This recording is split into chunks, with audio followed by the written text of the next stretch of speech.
¿Por qué marchamos el 1 de mayo?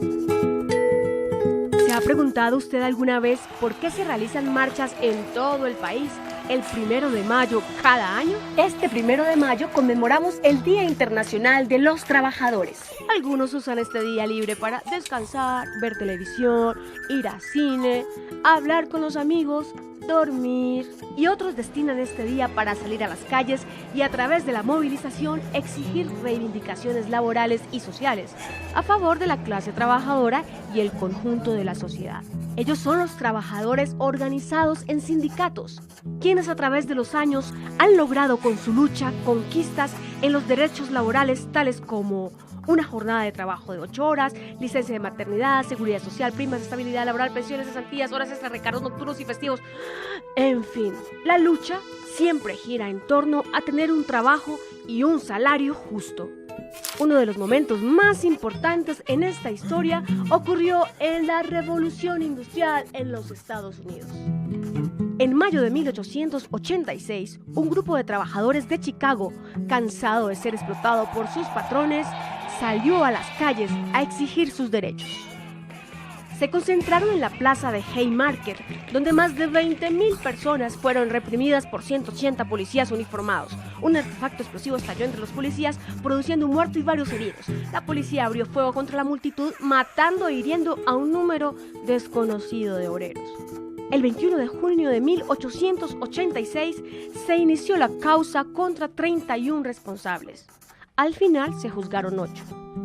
Las irregularidades en el juicio fueron muchas y se violaron todas las normas procesales en su forma y fondo, tanto que ha llegado a ser calificado de juicio farsa. Los juzgados fueron declarados culpables. 3 de ellos fueron condenados a prisión y 5 a muerte. Estos 5 líderes sindicales fueron ejecutados en la horca. Aunque los sucesos de Chicago costaron la vida de muchos trabajadores y dirigentes sindicales, su legado y perseverancia quedó para siempre. En 1889, la Internacional Socialista reivindicó la jornada de 8 horas para todos los obreros del mundo mediante una gran manifestación en todos los países en honor a los mártires de Chicago. En la actualidad, una gran mayoría de países conmemora el 1 de mayo como el origen del movimiento obrero moderno. En Colombia, la clase obrera es hacedora de su propia historia. Sus formas organizativas, sus luchas, sus conquistas y el propio desarrollo que ha aportado al país hacen parte de ese historial. Las luchas del pueblo colombiano por su liberación se remontan a 1492, cuando fue descubierto el país por los españoles. Pero la clase obrera como tal surge con la aparición de la industria. A medida que la explotación se iba acentuando, los obreros igualmente se ingeniaban las formas organizativas para oponerse a esos niveles de explotación.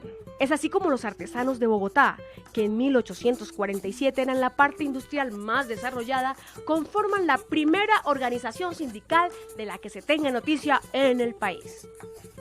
En 1918, los sastres que le confeccionaban los uniformes al ejército también crearon su organización sindical en Bogotá. Uno de los sectores de la industria más antiguos del país es el transporte, y precisamente los ferroviarios del Pacífico fueron los primeros en desarrollar una huelga en Colombia, la cual se inició en Buenaventura el 2 de noviembre de 1878.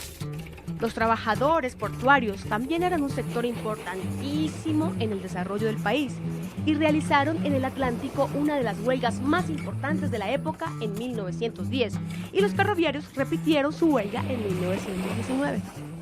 Sus luchas fueron el preámbulo de importantes reivindicaciones que al día de hoy los sindicatos siguen librando. Trabajo decente y respeto, cumplimiento y garantía a los derechos laborales por parte del gobierno y empresarios son la constante exigencia de los sindicatos, actores fundamentales en una sociedad. Los trabajadores organizados son representantes de los intereses colectivos, son sinónimo de solidaridad y lucha, pero ante todo son verdaderos representantes de los principios de la clase obrera. Pero aún queda mucho por lograr. Entonces, después de conocer esta historia, ¿se va a quedar ahí durmiendo? Levántate y ven a la marcha del 1 de mayo. Tu presente y tu futuro laboral te lo agradecerán. Vamos a luchar por nuestros derechos.